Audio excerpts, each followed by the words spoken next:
দেখো আলোয় আলো। বাচ্চারা ঝুড়ি ভর্তি মোহর অলংকার সব ছড়াতে ছড়াতে যাচ্ছে কেন?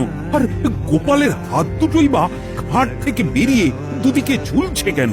মহারাজ, আর একটা ব্যাপার কি আপনি লক্ষ্য করেছেন? কি কি বলো তো? গোপালের দেহ কারা কাঁধে করে নিয়ে যাচ্ছে? হ্যাঁ হ্যাঁ, ওই তো মন্ত্রী, সেনাপতি, জ্যোতিষী আর পণ্ডিত। আসলে গোপালের এই শেষ যাত্রা আমাদের কিছু শিক্ষা দিয়ে যাচ্ছে মহারাজ। এই যে দেখুন, যারা গোপালকে সহ্য করতে পারত না, এখন তাদেরই কাঁধে গোপাল যাচ্ছে। তার মানে শেষ পর্যন্ত কেউই কারোর শত্রু থাকে না, সবাই মান অভিমান ভুলে কাঁধে কাঁধ মিলিয়ে পার করে দেয়। তাই তো, এই দৃশ্য তো সেই কথাই বলছে।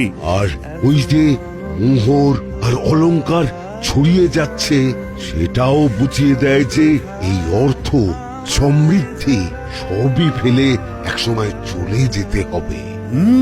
কি ভীষণ সত্যি। দুটো খালি হাতও বুঝিয়ে দিচ্ছে, খালি হাতেই আমরা সংসারে এসেছিলাম আর খালি হাতেই আমাদের যেতে হবে।